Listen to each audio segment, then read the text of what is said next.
할렐루야. 아멘. 할렐루야. 아멘. 오늘도 우리 예배 가운데 하나님의 놀라운 은혜가 우리에게 힘주시고 또 오늘 우리를 다시금 회복하고 일으켜주시는 그 하나님의 새 힘이 이 말씀 가운데 임하기를 주님의 이름으로 축원드립니다. 우리 옆에 있는 분들과 함께 인사하고 말씀의 은혜 나누겠습니다. 오늘 한번 이렇게 인사했으면 좋겠어요.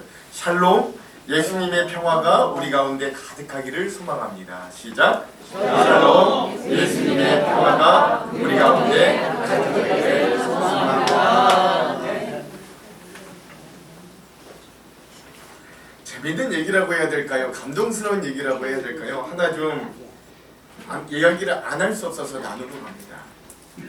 여러분 우리 교회 우리 남자 성도님들은 다 아실 겁니다. 남자 성도님들이 화장실 가시면 소변을 볼 때 앞에 경관을 볼 수 있게 되어 있어요.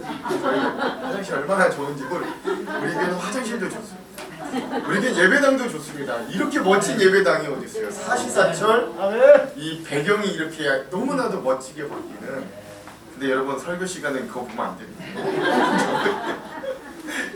예배 끝나고 보세요. 예. 너무 예뻐요. 너무 멋져요. 오시는 분들마다 감탄을 맞이하지 않아요. 뭐 그게 중요한 게 아니라 저도 어제 이제 설교를 준비하고 주일을 준비하다가 저 화장실을 가고 싶어 화장실에 갔는데 볼일을 보고 있는데 눈이 너무 많이 내리는 거잖아요. 여기 미끄러워요. 여기가 많이 미끄럽습니다.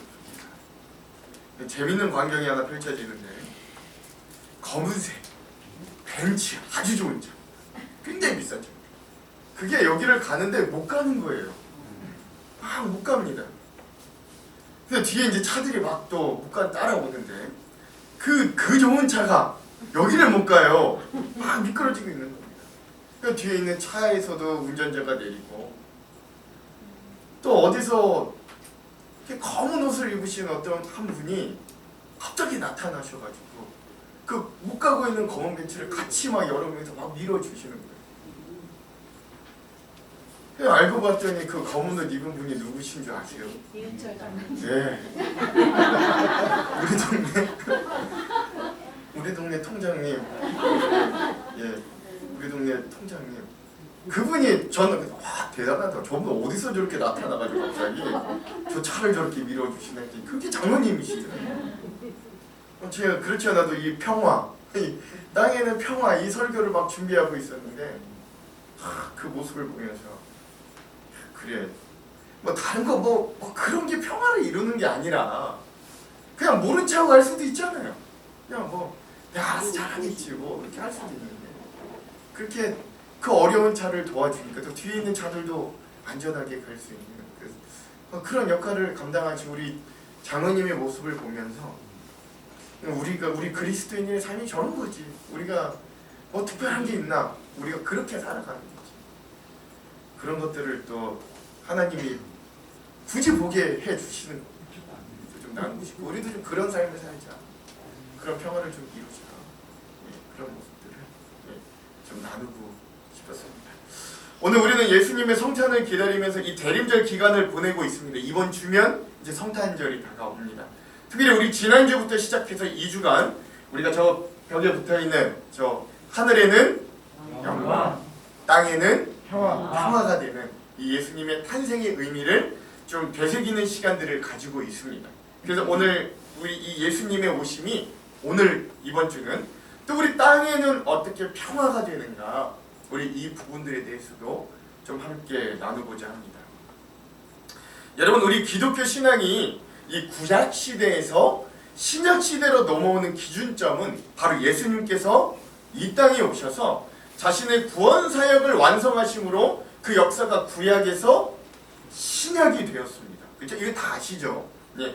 특별히 구약의 성도들과 우리 신약 시대를 살아가는 우리 성도들의 극명한 차이점이 있는데 그것은 바로 지역적으로 분리되어 있고 배타적이었던 이 하나님을 믿던 신앙이 온 세상으로 퍼져나가는 벽이 허물어진 기독교 신앙이 되었다라는 것입니다. 그 벽이 허물어지지 않았다면 여러분 오늘 대한민국에 있는 우리도 여전히 하나님을 믿을 수 없어요. 저 팔레스타인 이스라엘 사람들만 하나님을 믿는다. 그들에게만 유효하다라고 여겨졌을 건데 그 벽이 무너져서 오늘 우리가 이 신약 시대를 살아감으로 오늘 이 극동에 있는 우리 대한민국 여기 있는 우리도 하나님을 예수 그리스도를 주로 섬기며 이렇게 예배할 수 있다.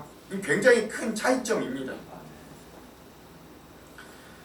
반대로 이야기하자면 이 구약 시대 이 유다 이스라엘 백성들은 자신들만이 하나님의 선택을 받은 선민이라는 의식이 굉장히 강했습니다. 그래서 그들은 자신들의 신앙적인 순수성을 지키기 위해 이방 민족들을 배척하고 그래서 자신들의 어떤 신앙적인 또는 민족적인 순수성을 지키려고 하였습니다. 그래서 이들에게 이방 사람들은요 같은 어떤 사람의 존재라기보다는 성경에 보니 제 말이 아닙니다. 용서하고 주세요. 근데 성경에 직접적으로 나와요. 개와 같은 자들, 성경에 그렇게 그냥 표현됩니다. 개보다도 못한 자들 이렇게 여겨졌던 겁니다. 이 이스라엘 사람들에게 이방 민족들. 그것들이요. 그런 생각들이 우리는 이제 완전히 신약 시대에 시간이 많이 흘러서 이제는 다 괜찮아졌는데 이 구약 시대에서 신약 시대로 넘어가는 그 초기, 그 초대교회 시대에는 이 굉장히 큰 문제였어요. 이 인식의 변화가 이 벽을 무너뜨리는 게 굉장히 큰 문제였습니다. 그 중에서도 대표적인 사건이 하나 있는데 그게 갈라디아서에 등장하는 이른바 베드로 식탁 사건이다 라고 할 수 있습니다. 이게 뭐 지금 땅에는 평화와 이게 뭔 상관이냐 한번 잘 들어보십시오. 그 사건의 전말이 이래요.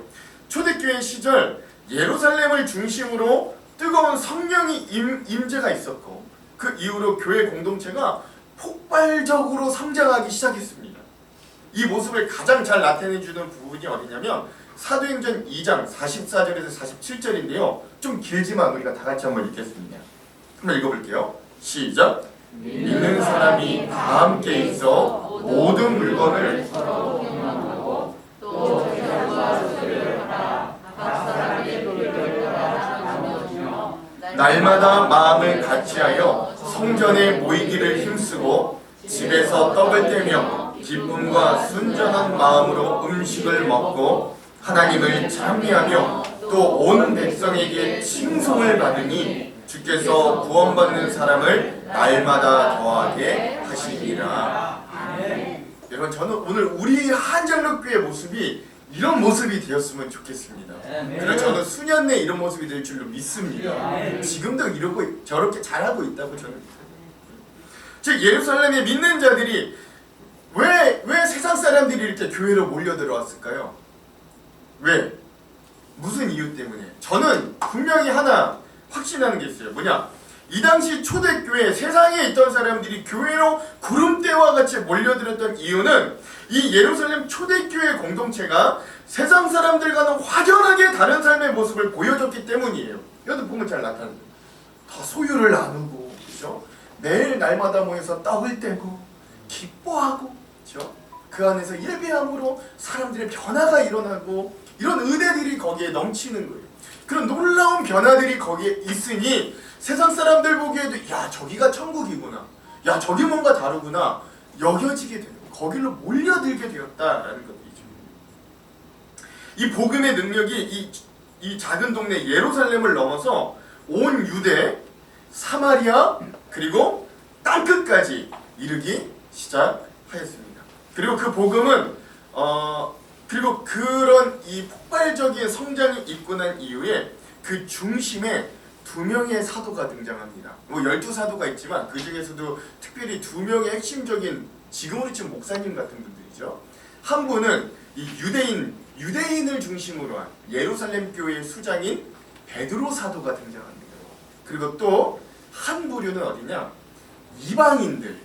그러니까 이 유대인들이 아닌 이방인들을 선교하는 중심에 안디옥 교회의 수장인 바울 사도가 등장하는 거예요. 이 초대교회는 이 두 명의 축을 가지고 성장하기 시작하는 안쪽 본부에서는 유대인 그리스도인들, 그러니까 원래 구약 시대부터 이르러 원래 전통적으로 하나님을 믿는 유대인 성도들을 중심으로 베드로 사도를 중심으로 교회가 이루어졌다면 또 한쪽에서는 이방인 선교를 중심으로 한 바울 사도, 이 두 축으로 이루어졌다. 그리고 나서 근데 여러분 제가 앞서서 말씀드렸지만 얼마 전까지만 해도 유대인들은 어떤 생각을 가지고 있었다고요? 저 이방인들은 예, 우리랑은 섞일 수 없어. 저들은 하나님의 구원을 얻을 수 있는 존재가 아니야 라고 여겼었는데 이 갑자기 이렇게 막 이방인들이 들어오고 나니까 이들에게 얼마나 혼란스러웠겠어요. 뭐가 이게 맞는 거야 지금? 저들이 우리랑 이렇게 예배해도 되는 거야? 뭐 이런 혼란들이 얼마나 많았겠어요. 그런 여러 가지 갈등들이 있었습니다만 또 우여곡절 끝에 결국 이 두 축의 교회가 합의하게 된다. 온 교회들이 합의한 게 뭐냐? 그 예루살렘 회의라고 그러는데 이젠 이방인들도 예수 그리스도를 우리와 같이 고백하고 받아들이면 그들도 율법과 상관없이 우리와 같은 신앙인들, 구원을 얻은 자로 인정한다 라고 하는 그런 놀라운 선언, 그 놀라운 합의가 이루어지게 된 겁니다. 근데 여러분 문제는 이런 상황에서 발전했던 거예요. 특별히 유대인 중심의 예루살렘 교회는 그럼에도 불구하고 이방인들이 자꾸 자기들에게 몰려와서 신앙을 받아들이고 우리와 같이 구원을 얻는다는 게 못내 좀 못마땅하게 느껴졌던 것 같아요. 이렇게 합의까지 다 해놓고도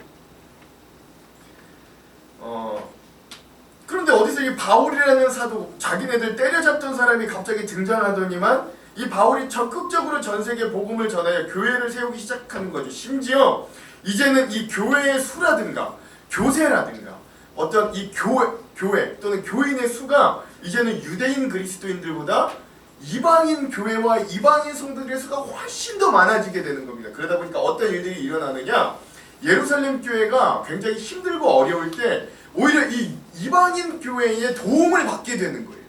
그러니까 처지가 완전히 이제 바뀌게 되는 거죠. 그렇게 도움까지 받아놓고도 이 사도 베드로를 중심으로 한 예루살렘 교회는 이방인 그리스도인들에게 그때까지도 완전하게 마음을 여는 것 같지가 않은 거예요. 자, 이제 드디어 이제 배경 설명 다 끝나고 이제 드디어 그 사건이 등장합니다.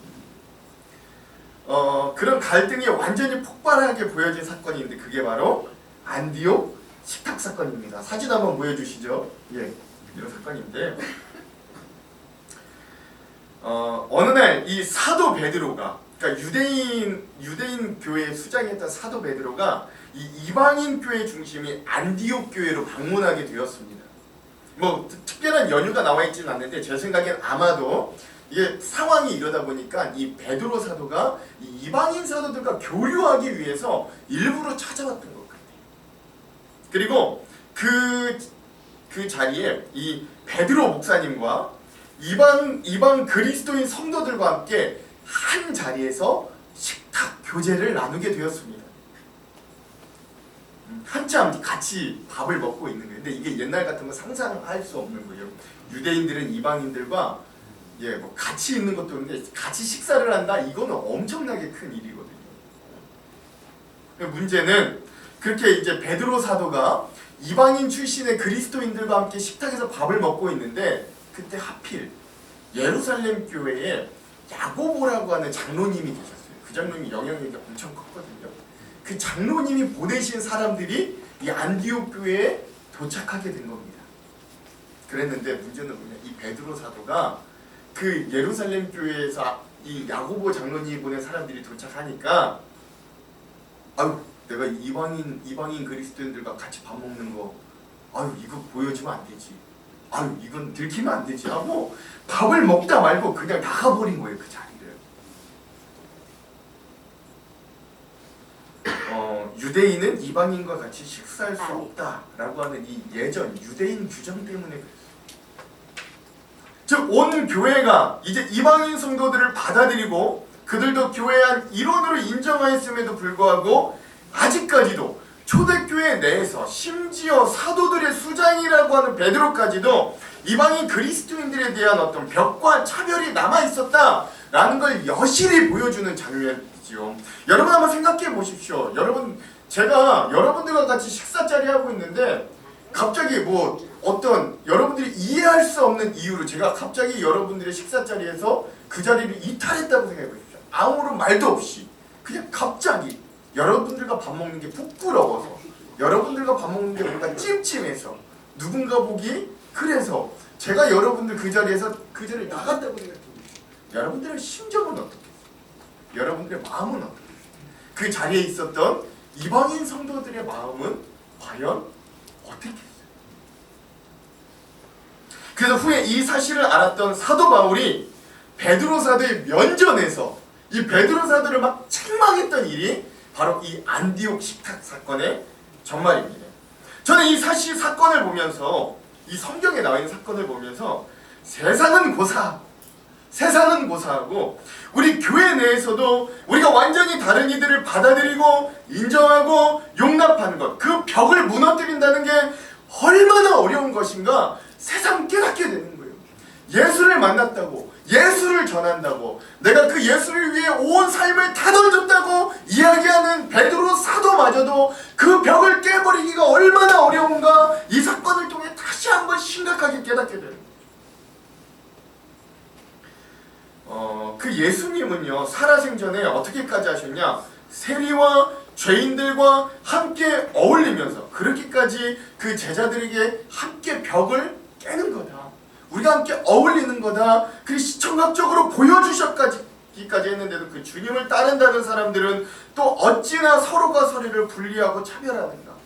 교회 안에서마저도 여전히 벽을 허물기는 왜 이렇게 어려운가 라는 질문이 오늘 우리들에게 주어지는 거예요. 그래서 예수님의 오심은 오늘 이런 우리의 어떤 본능적인 분리, 어떤 우리 본능적으로 우리가 벽을 세우고 담을 세우는, 너와 나는 좀 달라 라고 하는 이것들을 허무시기 위해 이 땅에 오셨다라는 것들을 오늘 우리는 땅에는 평화라는 저 말과 함께 기억할 수 있어야 돼요. 그리고 오늘 우리는 이 지난주에 이어서 예수님의 오심이 이 땅에서 어떻게 평화가 되는가, 그리고 우리는 그것을 위해 무엇을 해야 되는가, 좀 이 시간 함께 고민하는 시간 되게 한 두 가지 정도 좀 짧게 나누고자 합니다. 먼저 첫 번째, 보여주세요. 첫 번째, 여러분 우리가 하나 기억해야 될 건 뭐냐면, 담을 쌓아서 만든 평화에 속아서는 안 됩니다. 평화라고 다 같은 평화가 아니다. 여러분 오늘 우리는 어떤 평화 가운데 사는가 한번 좀 생각해 보아야 합니다. 예수님 당시의 시대는 로마가 전 세계를 지배하는 패권국이라고 해도 과언이 아니었어요. 지금 미국이 전 세계에 미치는 영향력보다 로마가 그 당시에 전 세계에 미쳤던 영향이 훨씬 더 컸을 거예요. 그리고 그 제국은 마치 영원할 것 같았고 그 힘과 영광을 지니고 있었습니다. 그래서 그 당시 잘하네요. 우리 성호를 위해서 박수 한번 좀. 얼마나 든든한지. 이 당시 어떤 말이 돌았냐? 팍스 로마나라고 하는 이 단어들이 그 당시를 돌고 있어요. 우리나라로 치면 태평성대 뭐 이런 뜻의 말이에요.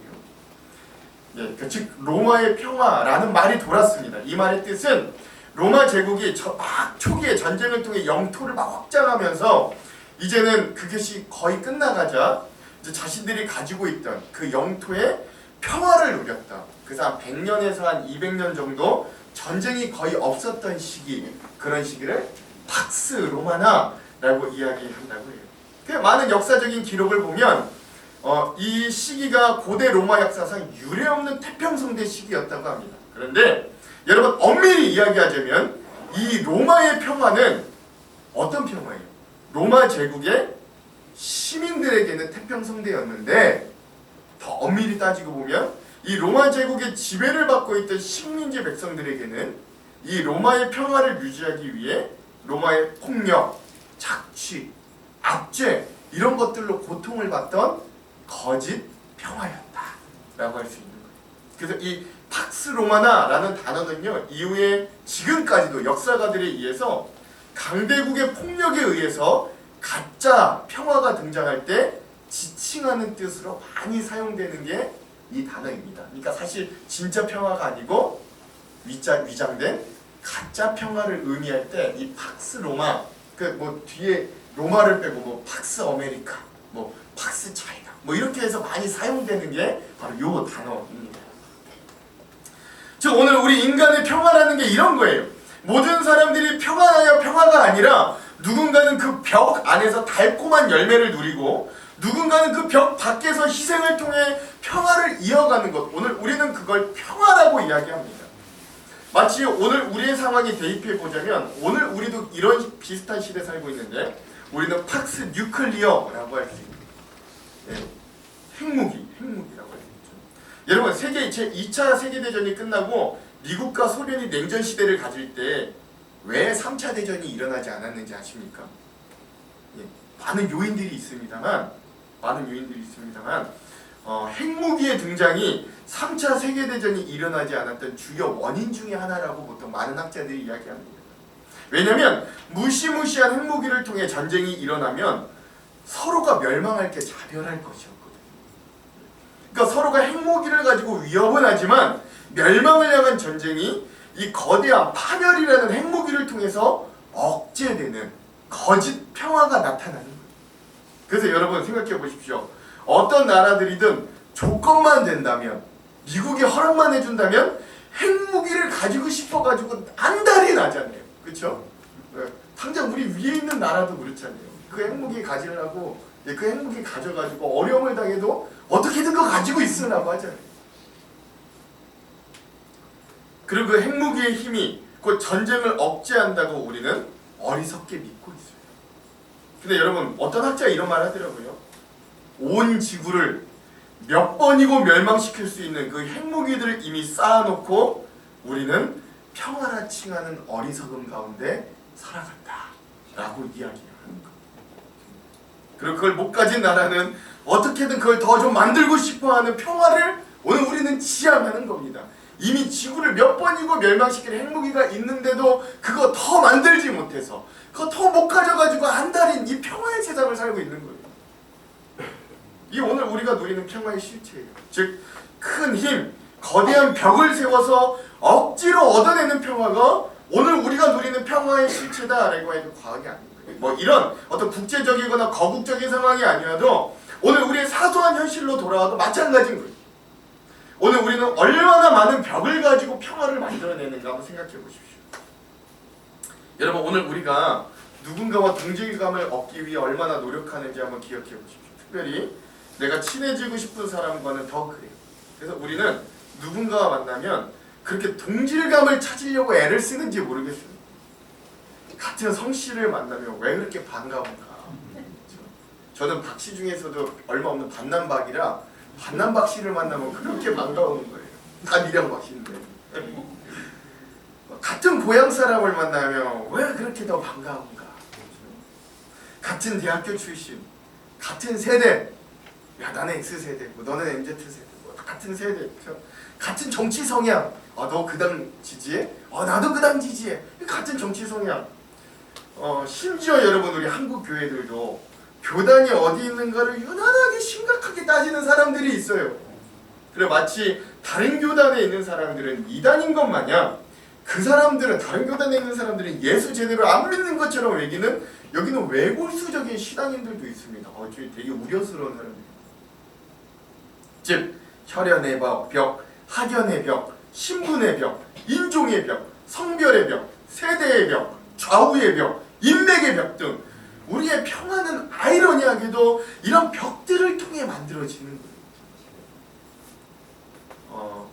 동질감을 찾는 게 무조건 잘못됐다라고 할 수는 없는데 여러분 우리가 그 동질감을 찾아서 비슷한 사람끼리 모여가지고 벽을 만들기 시작하면 그 외의 사람들이 그 벽을 뚫어내기가 너무 힘들다라는 이야기를 하는 거예요.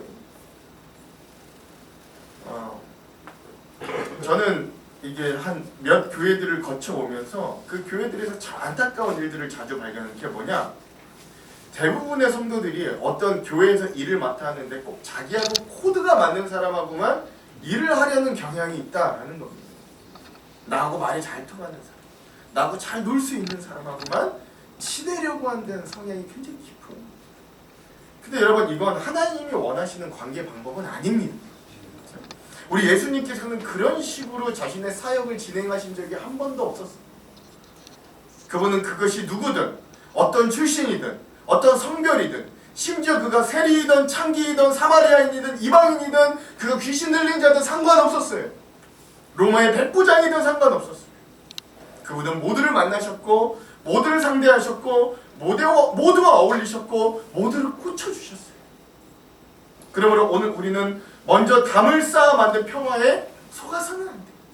결국 내가 쌓은 평화의 벽에 갇히면 그 복음이 흘러나가는데 그 복음마저 갇혀서 그 복음이 썩어버리게 되더라 라는 것. 사진 하나 좀 한번 여러분 혹시 유전자의 법칙 아십니까? 여러분 비슷한 동족 특별히 근친끼리 교배를 시켜서 계속 자식을 낳으면 여러분 어떻게 돼요? 예, 유전병이 점점 생겨서 그 종이 퇴화할 수밖에 없다. 이게 유전 법칙의 굉장히 중요한 요소 중에 하나입니다. 그래서 여러분 뭐 영국 왕실이라든가 이제 일본 뭐 왕실들이 보통 뭐 그게 뭐 자기들의 순수한 혈통을 지키기 위해 그런다고 근친혼을 많이 하잖아요. 그러다 보니까 어떤 일들이 많이 거기에 유전병이 많이 생기는 모습들을 보게 되는 겁니다. 그러니까 오히려 이 유전 법칙이랑 하나님이 이 세상을 만드셨던 건강한 법칙은 뭐냐? 서로 다른 유전자들끼리 만나야 건강한 다음 세대들이 태어나더라. 이게 오늘 우리가 살고 있는 이 가장 근본적인 유전 법칙의 기본입니다. 그래서 뭐 지금은 아니지만 예전에는 우리나라도 이제 법적으로 동성동본 결혼할 수 있었어요, 없었어요? 없었어요. 왜냐하면 이런 것들을 막기 위해서 그랬던 거예요. 즉 뭘 이야기냐? 나와 다른 사람을 만나야 더 위대한 다음 세대들이 태어나더라 라는 것이죠.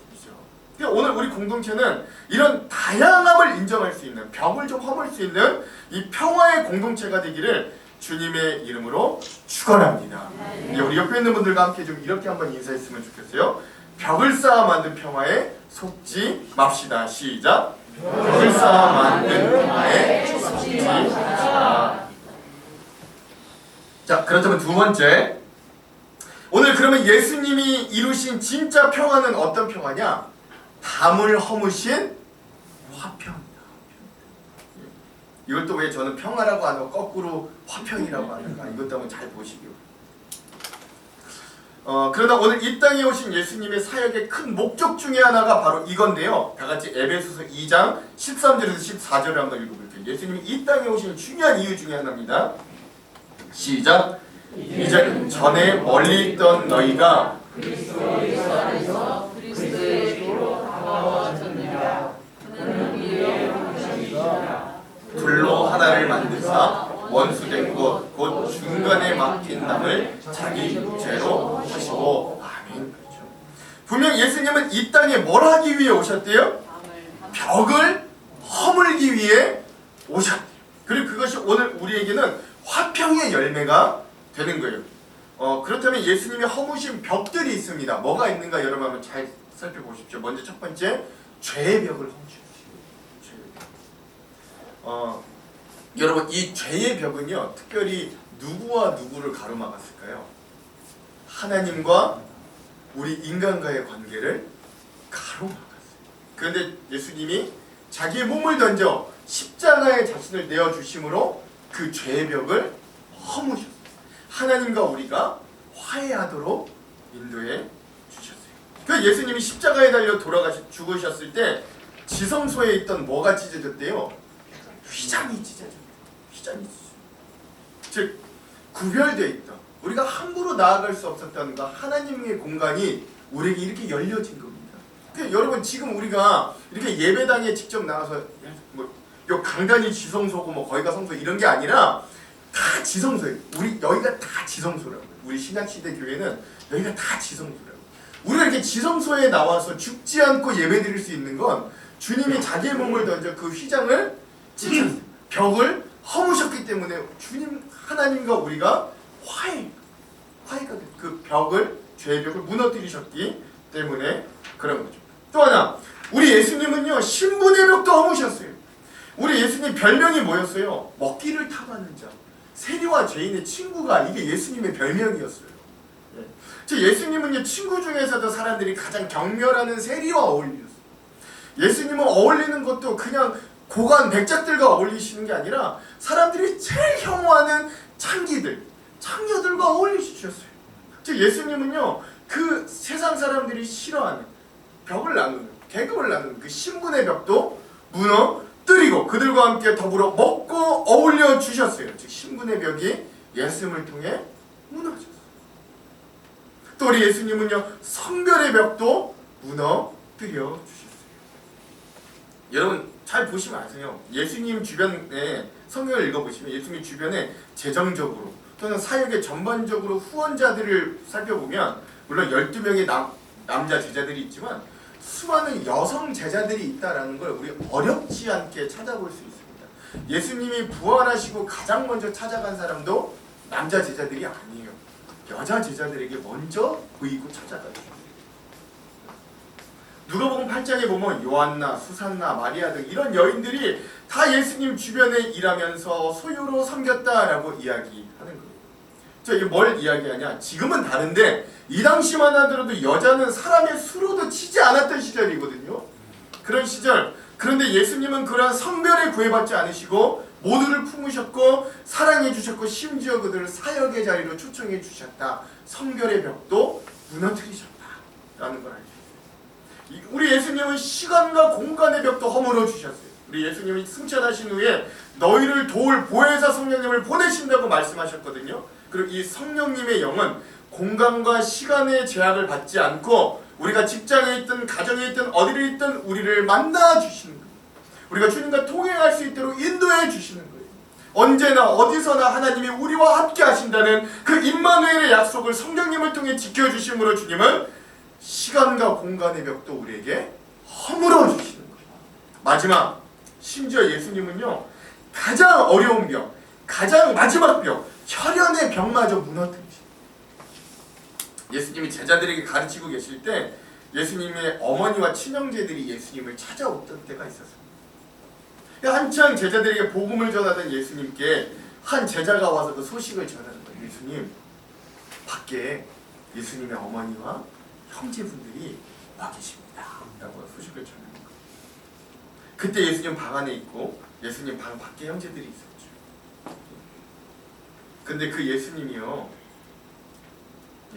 근데 여러분 한번 기억해 보십시오. 그 방 안에 있던 사람들, 그 방 안에 있던 사람들을 예수님을 뭐라고 불러요? 랍비 또는 선생님 이렇게 부르는 거예요. 근데 이 방 밖에 있는 그 예수님의 어머니라든가 예수님의 형제들은 예수님을 뭐라고 불러요? 형 이렇게 부를 거예요. 그렇죠? 아들아 이렇게 부를 거예요. 거기에서부터 뭐가 생기는 거예요? 구분이 생겨요. 벽이 생기는 거예요. 근데 그때 예수님이 그 자기를 만나기로 찾아온 그 어머니 또는 그 형제들, 그런 상황에서 예수님이 뭐라고 말씀하십니까? 누가 내 어머니냐? 누가 내 형제냐? 라고 되물으시는 거예요. 그러면서 뭐라 그러시냐? 하늘에 계신 내 아버지의 뜻대로 행하는 자가 내 형제요, 자매요, 어머니다 라고 말씀을 하십니다. 바로 그 혈연의 벽마저 복음으로 허물어 버리십니다. 형제들이 나타났을 때, 가족들이 나타났을 때 제자들 가운데 생길 벽을 다 복음으로 허물어 버리시는 거예요. 그래서 오늘 우리도 교회에서 우리 서로를 부를 때 누구 형제, 누구 자매 이렇게 부르는 거예요. 그래서 그래요. 그러면 예수님은 오늘 우리에게 오셔서 하나님과 나와 죄로 막혔던 담을 허물어 화평케 하여 주셨고, 그 예수님을 만난 나, 그리고 그 내가 나 자신과의 담을 허물어 화해하게 하심으로 내가 나를 건전하게 건강하게 살아가게 만들어 주셨어요. 그리고 그 주님은 나와 이웃과의 담을 허무는 화평의 자리로 오늘 우리를 초대해 주셔서 내가 마치 내 몸을 아끼고 사랑하듯 그 관계가 그 이웃과의 관계가 회복되게 하여 주십니다. 그리고 마지막으로 예수님은 그런 회복을 얻은 우리를 세상 속에서 담을 허무는 피스메이커 일꾼들로 오늘 우리를 삼아 주신 거예요. 근데 여러분, 아직도 많은 성도들이 하나님과의 어떤 이 수직적인 관계, 하나님과의 관계만 잘 유지하면 어떤 사람들과의 이 수평적인 관계는 좀 뭐 별로 그렇게 어찌 되어도 괜찮은 것처럼 오해를 하고 있습니다만, 그러나 예수님은 이 땅에 오시기까지 그 예수님이 보여주셨던 신앙의 방향은 하나님과 우리가 화해하는 그 사랑, 하나님 사랑뿐만 아니라 그 사랑을 바탕으로 이웃과 화해하고 이웃과 통하는, 이웃과 화평하는 그런 방향을 동반한다는 것. 즉 수직목과 수평목이 만나서 이제 십자가를 이루듯이 예수님은 하나님과의 관계뿐만 아니라 우리가 사람과 사람, 우리 이웃과의 관계도 화평하게 하시기 위해 십자가에서 죽으심을 잊지 말아야 한다라는 것. 우리가 그래서 반대로 이야기하자면 우리가 이웃과 담을 싸울 때, 이웃과 벽을 싸울 때 우린 십자가에서 찢기신 예수님의 몸, 흘리신 그의 뜨거운 피를 오히려 헛되게 만들고 있다라는 것들을 좀 무섭게 기억할 수 있어요. 그러나 이와 반대로 우리가 예수님의 십자가 사랑 안에 거할 때 또한 어렵고 힘들지만 어떤 증오의 벽도, 어떤 미움의 벽도 허물어지게 될 줄 믿습니다. 네, 우리 교회는 특별히 크게 아멘. 이렇게 벽을 허무는 사람들, 우리 피스메이커들로 서시기를 주님의 이름으로 축원합니다. 우리 옆에 있는 분들과 함께 이렇게 한번 나눠볼게요. 예수 믿는 사람은 벽을 허무는 사람입니다. 시작. 예수 믿는 사람은 벽을 허무는 사람입니다. 네, 말씀을 마무리하려고 합니다. 여러분 사진 한번 보여주세요. 지금 제가 이제 소개할 이 세 가정 다 잘 아시는 분들이죠. 잘 안 보이나? 차인표 신혜라 배우 가정. 저기는 코미디언 엄영수님 가정. 저기는 가수 이름이 뭐지? 윤석화. 네, 가수 윤석환이 가정입니다. 저 세 가정 공통점이 뭔지 아세요? 이들이 굉장히 신앙인들이거든요. 굉장히 독실한 신앙인들이에요. 근데 이 가정에 다 입양한 자녀들이 있다라는 게 다 이 세 가정의 공통점입니다. 입양 가정이에요. 이 중에서도 이제 가운데 있는 이제 코미디언 엄영수 씨 같은 경우는요, 굉장히 특별합니다. 한 방송에서 뭐라고 했냐면 자기 입양에 대해 이야기한 적이 있는데, 자기가 결혼하기 전에 아이를 입양한 거예요. 어떤 일이 있었냐? 자기 집에 새들어 살던 젊은 부부가 있었는데, 이 부부가 파산을 하고 나니까 자기가 키우던 아이를 그냥 버리고 간 거예요. 그때 이 코미디언 엄영수의 어머니가 이 아들인 이 엄영수 씨에게 그 아이 그냥 네가 걷어서 좀 키우면 어떻겠냐 권하실 때, 결혼도 안 했는데 총각한테. 그래서 이 엄영수 씨도 또 그 말을 듣고 이 아이를 거두고 키워서 대학 보내고 그렇게 해서 저게 그 입양한 딸이 결혼한 거예요. 굉장히 그 입양한 자녀들을 굉장히 훌륭히 키우는 그런 기독교 가정입니다. 여기 처음에 있는 차인표 신혜라 씨의 가정도 입양단체에서 봉사활동을 하다가 어느 날 그렇게 봉사활동을 하고 났는데 자기 첫째 아들을 자기 몸으로 낳은 거예요. 근데 그 첫째 아들이랑 너무 닮은 여자아이가 거기에 있는 거예요.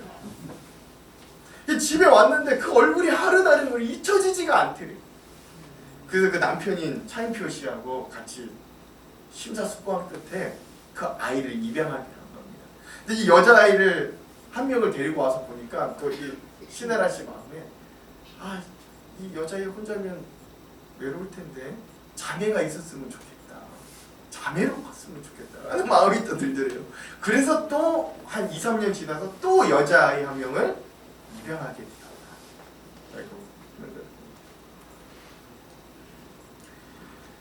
여러분, 이러한 이야기가 사람들에게 엄청난 감동을 줘요. 왜일까요? 혈연의 벽을 뛰어넘었기 때문에. 우리가 그렇게 넘기 힘든, 우리가 그 마지막 관문이라고 여겨지는 그 혈연의 벽마저 뛰어넘는 이야기들이기 때문에.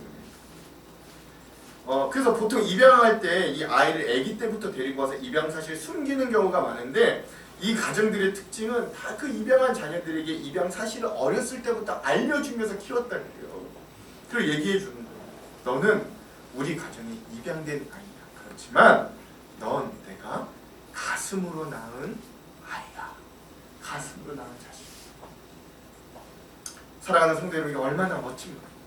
굳이 혈연으로 묶지 않아도 가슴으로 하나 될 수 있다라는 말이죠.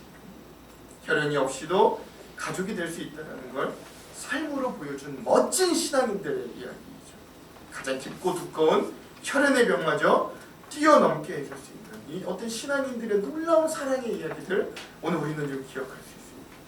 오늘 우리가 이 정도는 못한다고 하더라도 오늘 자신의 몸을 던져서 벽을 허물고 평화, 즉 화평을 주신 이 예수님의 모습을 따라 우리도 작은 벽이라도 좀 허물 수 있는 귀한 한 주가 되기를 간절히 소망해 봅니다.